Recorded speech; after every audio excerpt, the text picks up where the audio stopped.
सिद्धिभ्याम्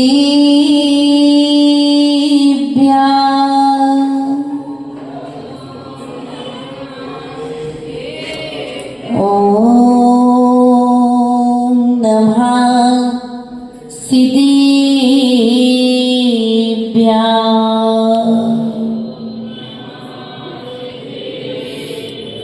ॐ नमः सिद्धिभ्याम्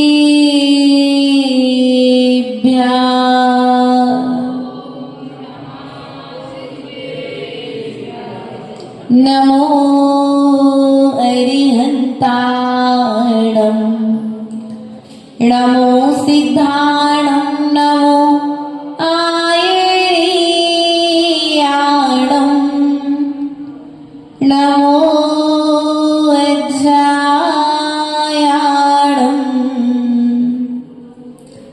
नमो लोये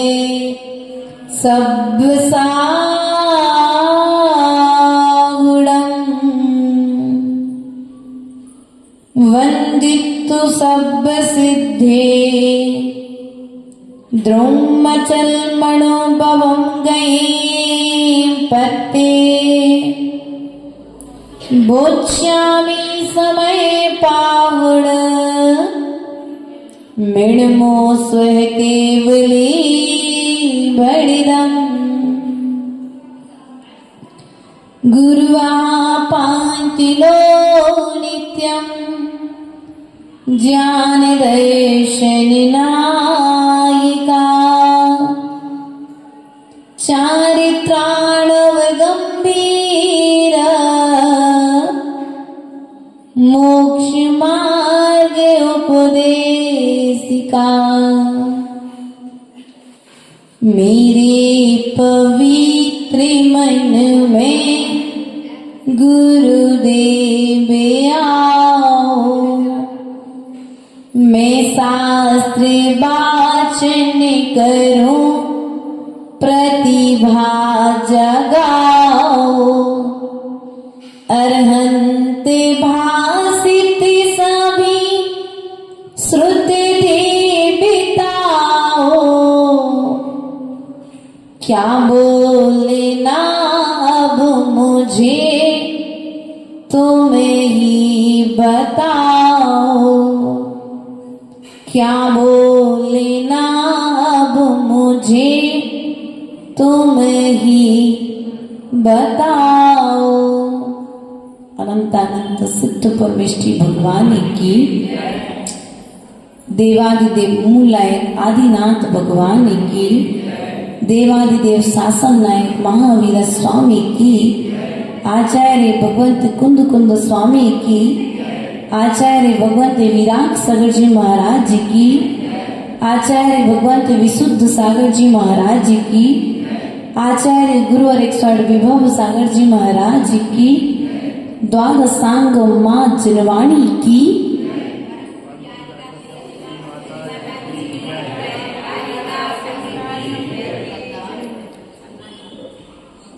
प्रिय आत्मा आचार्य भगवंत कुंद कुंद स्वामी के चरणों में नमोस्तु निवेदित करते हुए आचार्य भगवंत उस शुद्ध आत्मा का स्वरूप आज बताने जा रहे हैं। आचार्य भगवंत कारिका नंबर 7 के माध्यम से कह रहे हैं, व्यवहारेषु बदिसदि नानिश्चरित दर्शनम नाणम नमिनाणम न चरितम नादंसनम जाणगो शुद्धो।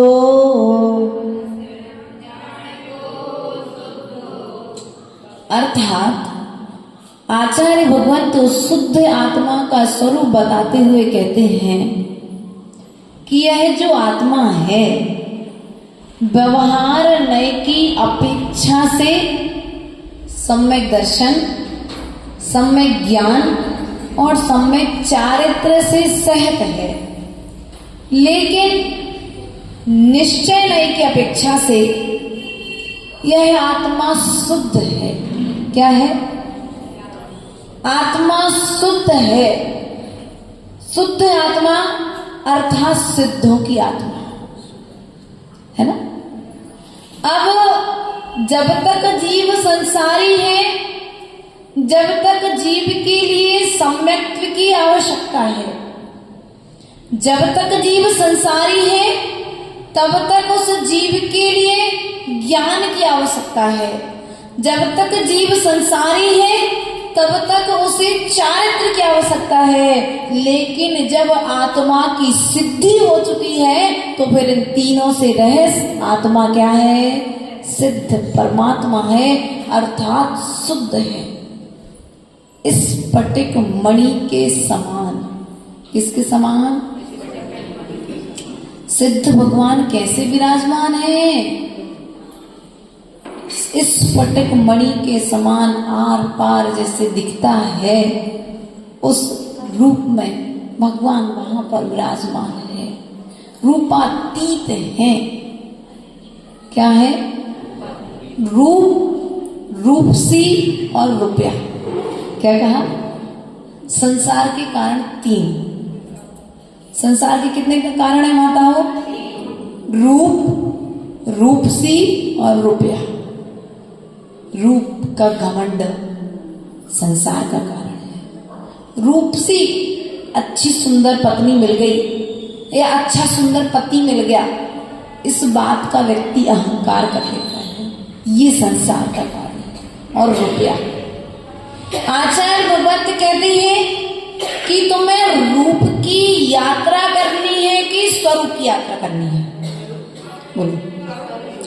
यदि आपको स्वरूप की यात्रा करनी है तो स्वरूप वाले की पूजा करो,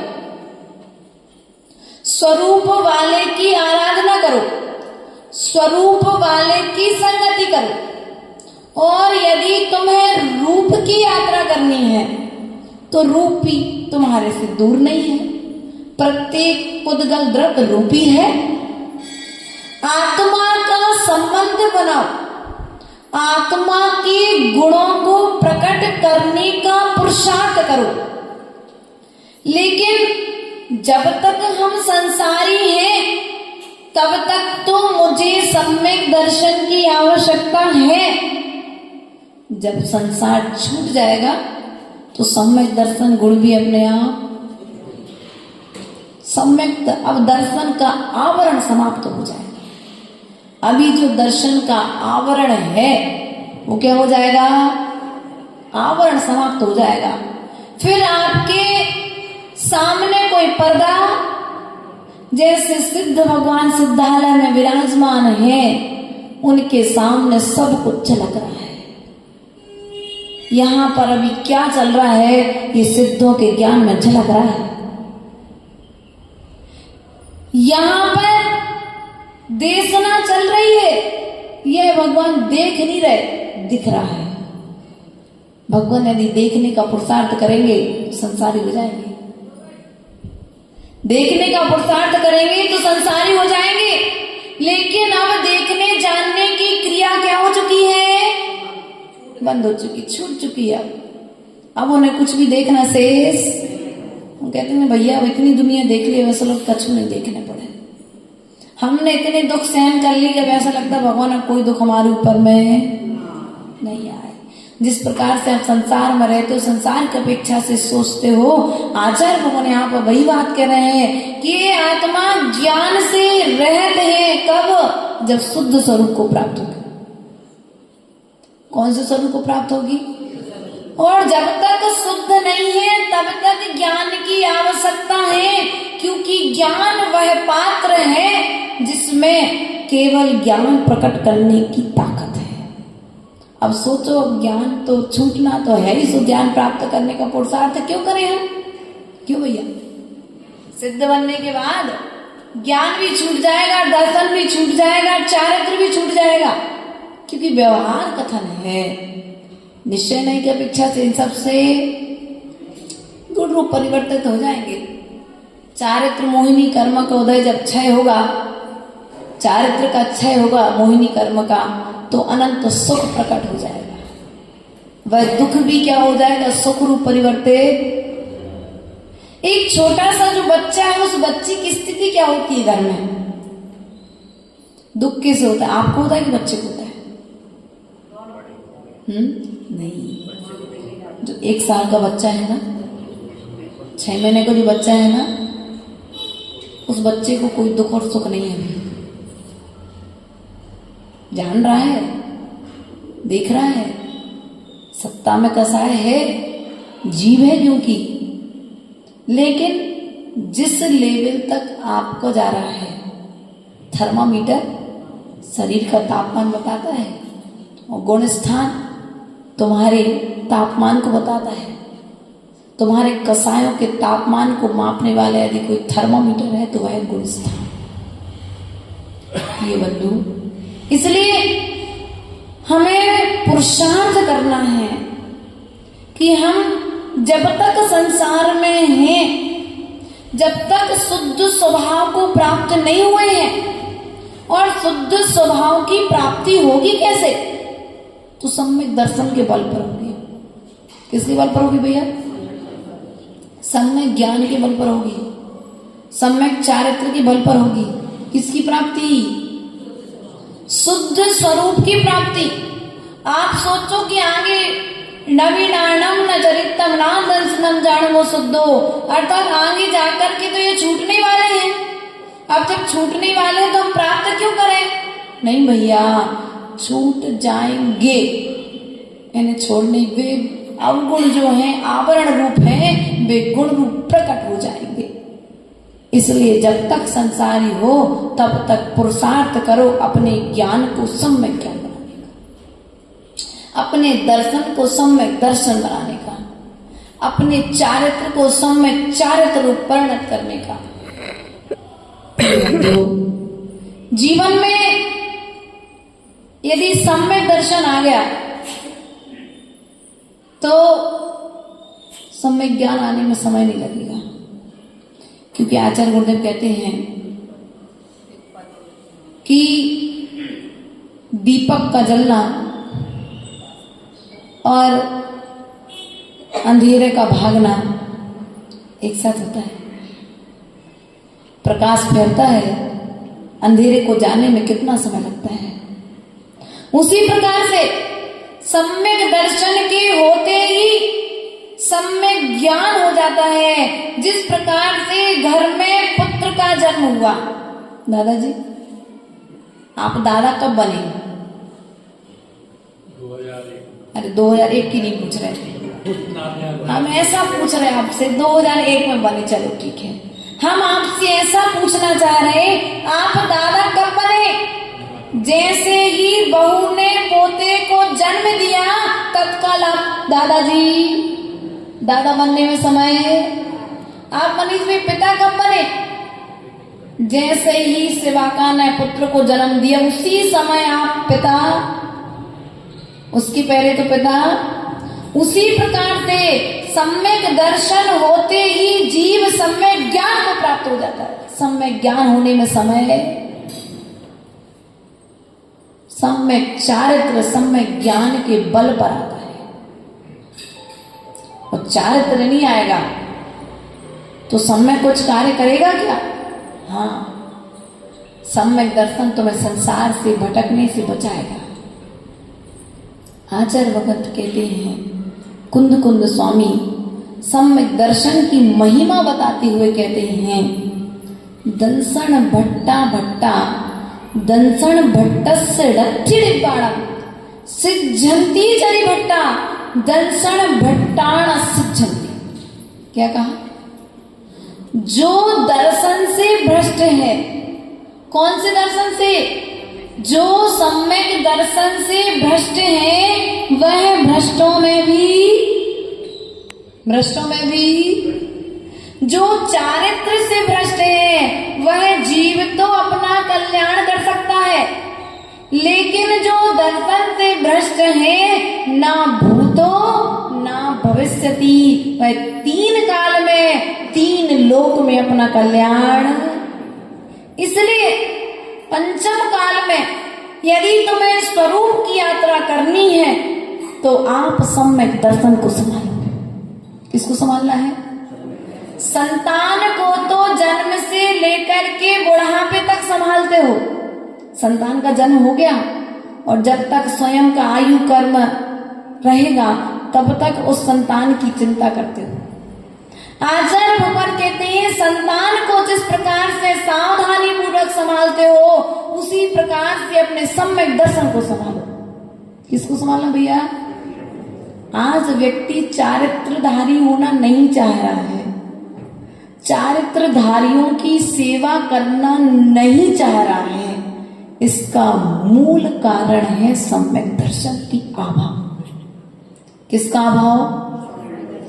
उसे धर्म पर श्रद्धा नहीं है, उसे धर्म पर विश्वास नहीं है, उसे धर्म के फल पर विश्वास नहीं है।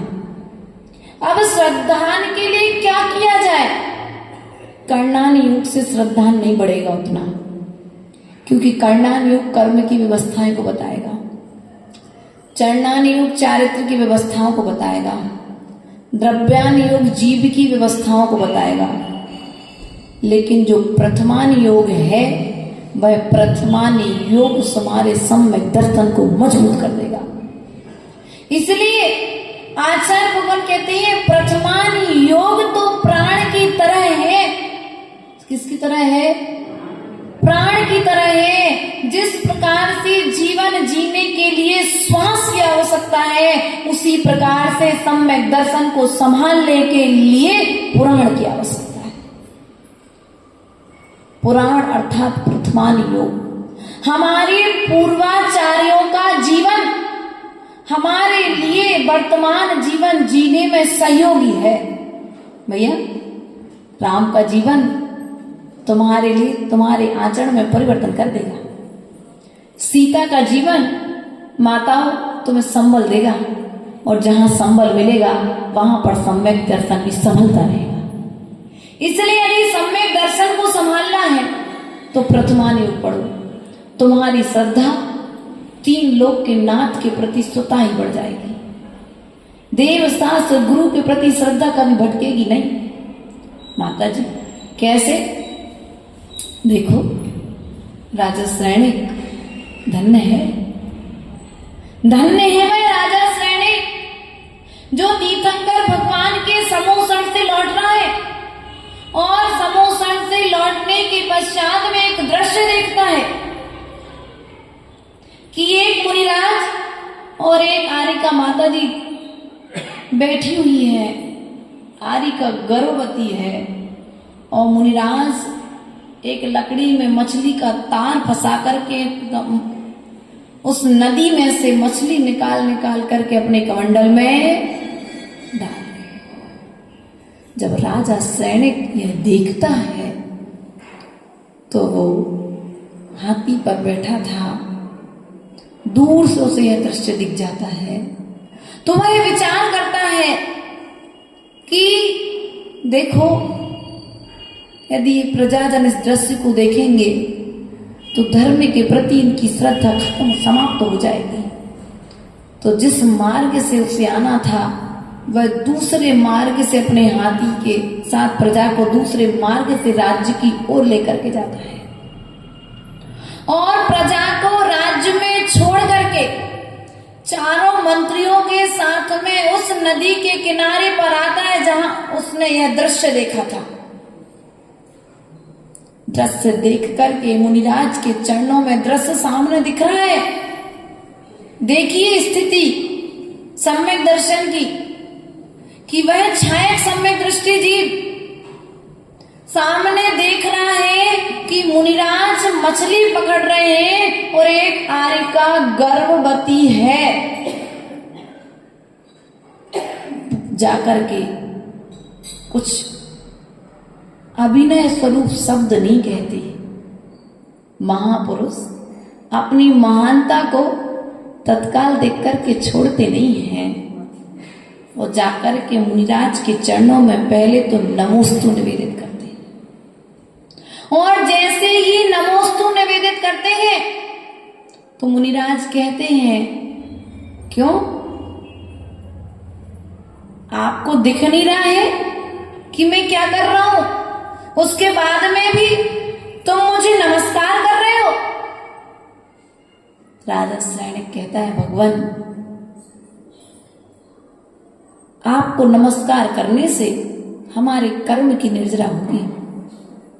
पहले हम अपने सम्यक दर्शन के 8 अंगों का पालन करेंगे, बाद में फिर आपसे आगे की कोई बात करेंगे। नमस्कार करता है।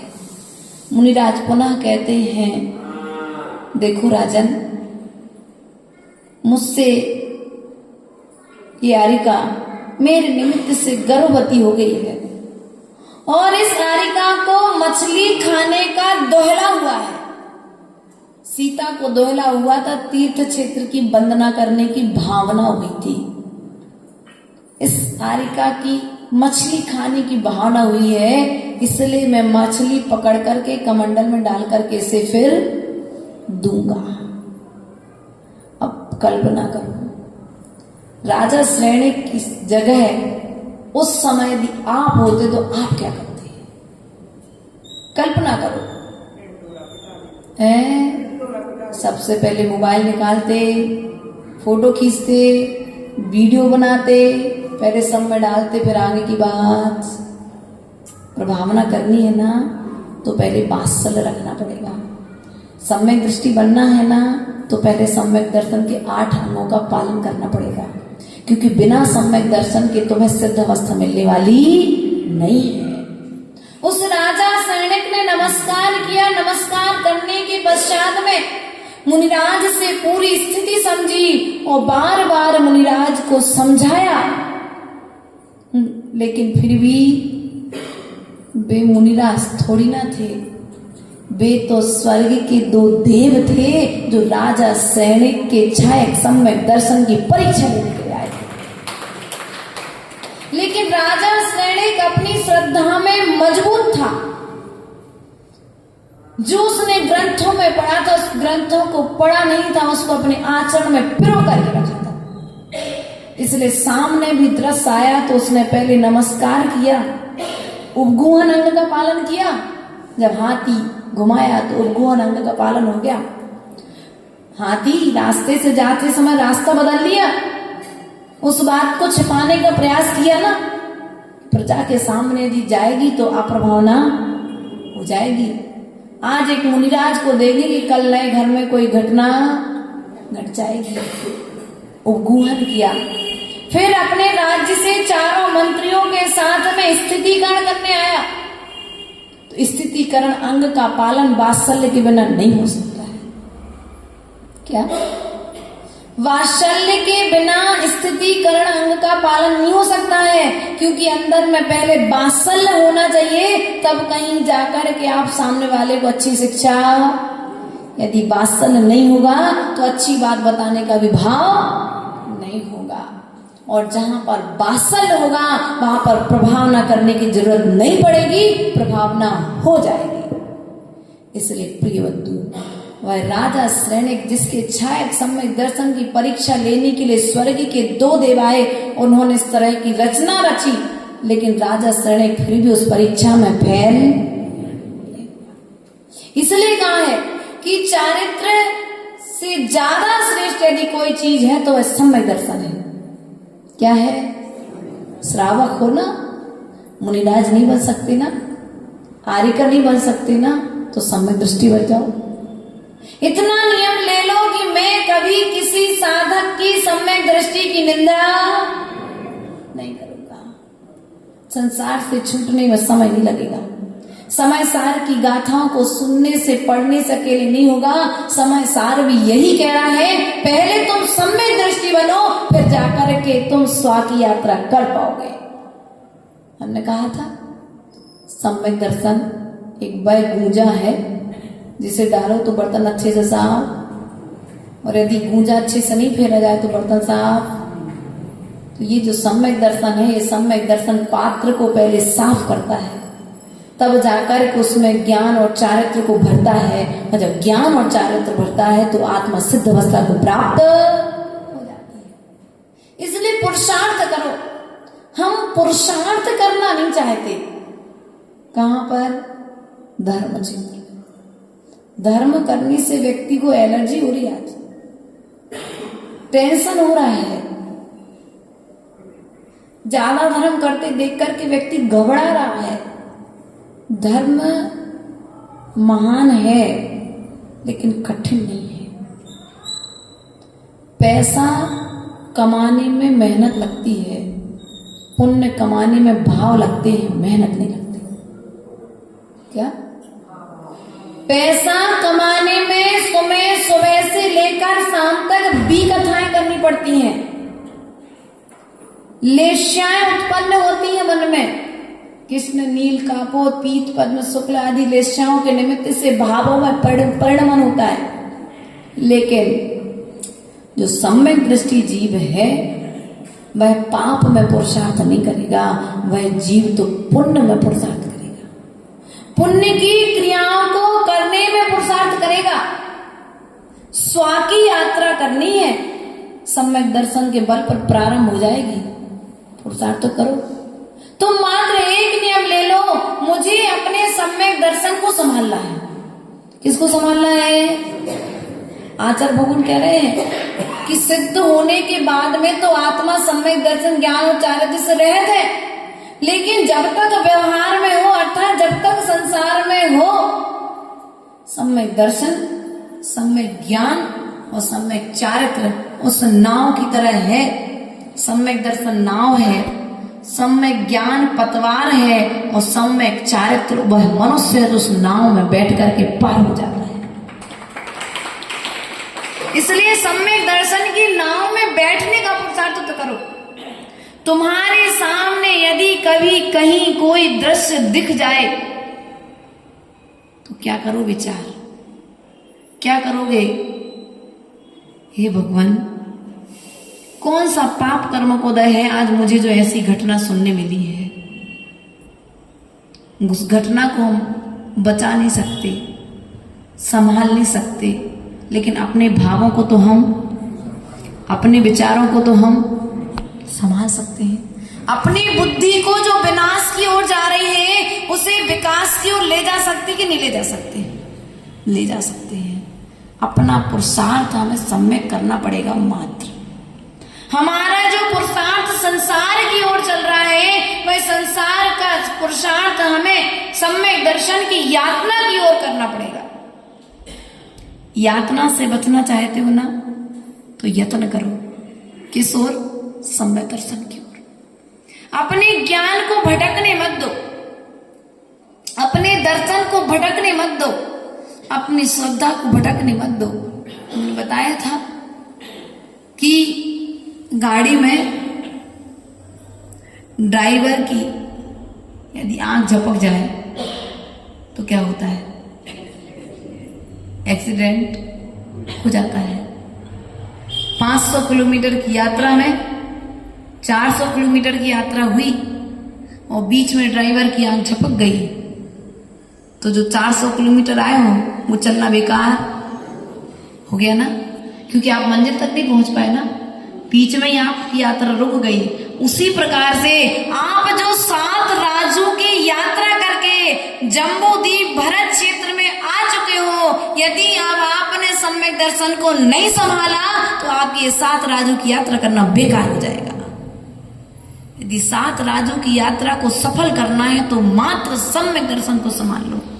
सम्यक ज्ञान अपने आप संभल जाएगा और चारित्र आने में समय नहीं लगेगा, चारित्र प्रकट हो जाएगा। प्राप्त की हुई चीज तो छूट जाती है लेकिन प्रकट की हुई चीज शाश्वत रहती है। भगवान ने गुणों को प्रकट किया है, प्राप्त नहीं किया। अब समझ में आई बात? प्रकट करना और प्राप्त करना दोनों एक से लगते हैं ना सुनने में, लेकिन अंतर एक जमीन और आसमान की तरह है। प्राप्त करना उस टंकी के पानी की तरह है। प्राप्त करना उस टंकी के पानी की तरह है जो बोरिंग के माध्यम से पानी को प्राप्त करती है, लेकिन समय पाते ही खाली हो जाती है। लेकिन प्रकट करना उस कुएं की पानी की तरह है, कितना भी निकालो कभी भी समाप्त नहीं होता है। उसी प्रकार से यदि तुम्हें सम्यक दर्शन को प्रकट करना है तो क्या करो, प्रकट करो, उसे बाहर से प्राप्त करने का पुरुषार्थ मत करो, भीतर से जागृत करो, भीतर के भावों को परिवर्तन लेकर के आओ। प्रिय बंधुओं, सम्यक दर्शन है तो जीवन है, और सम्यक दर्शन नहीं है तो ये मनुष्य पर्याय पाना त्रेंचों की तरह है। त्रेंचों ने पाई कि नहीं पाई? माता जी हम तो सब कुछ कर रहे, देव सास गुरु के दर्शन कर रहे, सब कुछ कर रहे, तो हमने बताया था भव्य और अभव्य की अपेक्षा से। तो अंतिम ग्रेवक लो की हद पायो अनंत विरियापद। श्रद्धा नहीं है, सब कुछ पालन होगा लेकिन श्रद्धा नहीं होगी तो 9वें ग्रेवक तक होकर के जी वापस। आज संसार में ही हमने समय सार कई बार सुना है, लेकिन समय सार पर श्रद्धा नहीं किया। वैद्य की दवाई खाई, बताओ, वैद्य की दवाई खाई लेकिन रोग ठीक नहीं हो रहा है। क्यों? कि वैद्य की दवाई पर विश्वास नहीं है। यदि वैद्य की दवाई पर विश्वास हो जाए तो रोग ठीक हो जाता है, और जिनेंद्र भगवान की वाणी पर विश्वास हो जाए तो अनंत भवों की यात्रा शांत हो जाती है। इसलिए अनंत भवों की यात्रा से यदि बचना है तो मात्र जिनवाणी की बात पर श्रद्धा कर लो, और जो श्रद्धा करेगा वो निश्चित ही चारित्र को प्राप्त करेगा। अभी श्रद्धा भटक रही है ना माताओं? ऐसा लग जाता है कि यदि हमने कोई नियम ले लिया और टूट गया फिर क्या हुई है? कछु नहीं हुई है।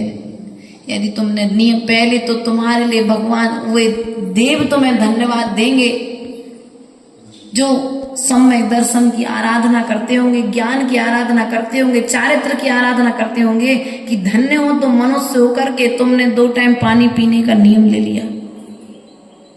वेदेव तुम्हें नमस्कार करेंगे और उसके पश्चात में वेदेव तुम्हारी सेवा में आएंगे। तुम नियम तो लो, लेकिन हम क्या सोचते, नियम लिया और टूट गया तो? अगर टूटता है नियम तो उसके लिए प्रतिगमन भी है, अगर ज्यादा बड़ा कोई नियम टूटा तो प्रायश्चित भी है। लेकिन उसके बाद में हम नियम को, जैसे अब किसी ने एक नियम ले लिया 1 महीने का रात्रि भोजन करने का त्याग, बेचारे के 25 दिन हो गए थे, 26वें दिन भूल गया, धोखे से रात्रि भोजन कर लिया, और जैसे ही रात्रि भोजन किया सुधा मम्मी ने कह दिया बेटा नियम टूट तो गया ही है, पाप तो लग तो गया ही है, सब एक काम करो तुम रोज नहीं, गाड़ी पंचर हो जाए बोलो तो वहीं छोड़ दो जहां पंचर नहीं है। क्यों भैया ऐसा नहीं करते ना मंगेला जी? क्या करते? सुधरवाने के लिए लेकर के जाते हो ना। उसी प्रकार से यदि कभी कोई नियम में कोई गलती बस प्रमाद बद यदि कोई दोष लग जाए तो गुरु चरणों में जाकर के, प्रभु चरणों में आकर के उसका प्रतिक्रमण और प्रायश्चित कर लो, तुम्हारा वह पाप धुल जाएगा। लेकिन उस नियम को वहीं पर छोड़ो मत। एक दिन टूटा है, एक दिन एक्स्ट्रा नियम कर लो ना उसका। एक दिन टूटा है, 4 दिन रह गए, इन 4 दिन को करके 30 दिन करो और एक दिन एक्स्ट्रा कर लो। जब कोई गुरु मिले तो उसका प्रायश्चित। लेकिन हम क्या करते हैं, अब भाव तो हो ही गए तो एक काम करो, खा लो ही नहीं भैया। कृत कार्य तो अनुमोदना का भी तो लगता कि नहीं लगता है? करना कराना और स्वयं अनुमोदना करना। एक तुम्हारे भाव हुए कि आज आलू खाने मिल जाते, भाव कर लिए तो एक काम करो खाई लो। नहीं, भावों को कंट्रोल करो।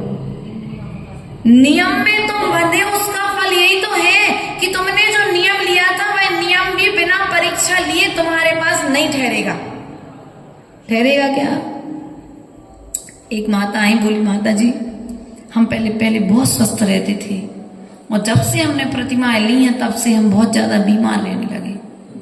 अब तो डर लगता कहीं हमारी प्रतिमा छूट नहीं जाए। तो मत डरो, तुमने पुण्य करना चालू किया है ना माताओं, डरो मत नियम लेने से। तुमने पुण्य करना जो चालू किया है ना, वह पुण्य तुम्हारे पाप को उदय में लाकर के घटा रहा है। तुम्हारे कर्म को, तुमने प्रतिमा किस लिए ली? कर्म को कम करने के लिए ली ना। क्यों माता भैया? प्रतिमा लिया, लेने का भाव किया तो पाप से बचने के लिए किया ना, पुण्य से लगने के लिए किया ना। तो जो तुमने अनादिकाल से पाप किए हैं, तुम ये व्रत नियम संयम पालन करके कर्मों की उदीर्णा कर रहे हो और समय के पहले उन्हें उदय में ला करके झड़ा रहे हो। जिस प्रकार से आम के पेड़ से तोड़ा गया आम पाल में ला करके पका दिया जाता है, उसी प्रकार से व्रत नियम संयम के आने से समय के पहले कर्म उदय में आकर के झड़ करके। तो कर्म आना बुरा है क्या? लो बताओ, बुलाया किसने? तो ऐसा नहीं करना कि प्रतिमा के पालन करना छोड़ दो कर्म को उदय आता है, नहीं, क्योंकि हमें कर्मों के भार से ही तो रहित होना है। कर्म के भार से रहित होंगे तो संसार, और जब तक कर्म है तब तक संसार है। हम तो ये कहते हैं भगवान जनेंद्र देव से ऐसा निवेदन रोज करो कि हे भगवान, मैंने अनंत अनंत भवों में जितने पाप किए हैं, आज मेरी सामर्थ्य है वे पाप उदय में आकर के झड़ जाएं। पता नहीं कल शक्ति रही या ना रही। आज मेरी ज्ञान चेतना अच्छे से काम कर रही है, तो घबराओ मत कर्म से, कर्म से डरो मत, कर्म का सम्मान करो। वह कर्म भी तुम्हारे पास में आएगा तो छोटे रूप में आकर के चला जाएगा। हाँ हाँ, एक साथ हो सकता है, पुण्य कर्म चल रहा है, इसके बाद पाप कर्म भी आ जाएगा। हो सकता है, कोई दिक्कत नहीं इसमें। उस समय दुख तो मानव की संपत्ति है, तो दुख से क्यों घबराता है। दुख तो मानव की संपत्ति है, तो दुख से क्यों घबराता है। दुख आता है सुख जाता है, सुख आता है दुख जाता है। क्या कहा? इन सुख दुख के आने जाने में मानव क्यों घबराता है। क्या कहा? दुख आएगा और सुख, और तुम घबराओगे तो क्या होगा? नए कर्म का बंध। इसलिए घबराना नहीं है। अनादि काल से हमने जो पाप किए हैं, हमारा किया हुआ कर्म ही हमारे उदय में आ रहा है। माँ का किया हुआ कर्म मेरे उदय में नहीं आ रहा है, भाई के किए हुए कर्म का फल मुझे नहीं मिल रहा है, पत्नी के किए हुए कर्म का फल मुझे नहीं मिल रहा है। मुझे सुख देने की ताकत सिद्ध भगवान में नहीं है, मुझे सुख देने की ताकत अनंत भगवान में नहीं है, मुझे सुख देने की ताकत मेरी पत्नी में, मेरी माँ में और मेरे पुत्र में नहीं है। सुख दान देने की ताकत यदि किसी में है तो मेरे भीतर में स्वयं में है। इसलिए स्वयं की शक्ति को जागृत करो। यदि सुख देने की ताकत होती तो सिद्ध भगवान निगोदिया जीवों को सुख दे देते। अनंत भगवान के रूप में जो समुद्र में बैठे हैं, ऐसी आदिनाथ भगवान मारीची कुमार को सुख दे देते। लेकिन सुख देने की ताकत किसी में। आचार्य गुरुदेव कहते हैं ज्ञान बराबर सुख और अज्ञान बराबर, जितना जितना ज्ञान उतना उतना सुख, जितना जितना अज्ञान उतना उतना दुख। अब अगर अज्ञान है तो आप दुखी हैं और ज्ञान है तो आप सुखी। यदि आपको दुख हो रहा है तो ये समझ लो आपके अज्ञान का उदय। किसका उदय चल रहा है? अज्ञान को उदय चल रहा है। समय चलती है ना, दुख मा सुख मा। काल है ये, काल की व्यवस्थाएं हैं। 6 काल बताए गए हैं। तो अभी पंचम काल में जो स्थिति है, अब ये अपन के लिए सुख भी मिलेगा और थोड़ा दुख मिलेगा, लेकिन आगे जाकर के फिर दुखमा है। इसलिए हम आपसे कह रहे हैं कि पंचम काल में अभी शरीर स्वस्थ है तो साधना कर लो, और साधना यदि कर सकते हो, चारित्र का पालन नहीं कर सकते तो कम से कम सम्यक दर्शन को संभाल लो, तो सम्यक दर्शन के बल पर भी तुम स्वर्ग जा सकते हो। किसके बल पर बोलो तो? सम्यक दर्शन के बल पर, अर्थात तुम व्रती बन जाओ। 2 प्रतिमा धारण कर लो, रिजर्वेशन हो गया। मंगेला जी 2 प्रतिमा धारण कर ली ना, अब आपका रिजर्वेशन पक्का हो गया स्वर्ग का। कहाँ का? स्वर्ग का। चारित्र का आप निर्दोष पालन कर रहे हैं ना, तो रिजर्वेशन हो गया सिद्धालय का। अब ट्रेन जब आएगी तो बैठ जाना। जब तक ट्रेन नहीं आई है तब तक तो सम्यक पुरुषार्थ, हम पुरुषार्थ की ओर हमारी दृष्टि नहीं है, हमारी दृष्टि उस फल की ओर है कि बिना पुरुषार्थ करे मुझे फल मिल जाए। बिना बीज बोए तो वृक्ष फल नहीं देता है, तो बिना पुरुषार्थ करे तुम्हें सिद्धालय का सुख कैसे मिलेगा? तुम्हें वह शाश्वत सुख चाहिए है तो पुरुषार्थ करो सम्यक दर्शन को संभालने का। परिनिंदा ना मुख से निकले, मधुर वचन बोलूं, हृदय तराजू पर हितकारी संभाषण तोलूं, आत्म तत्व की रहे भावना, भाव विमल भरि दो, मेरा अंतिम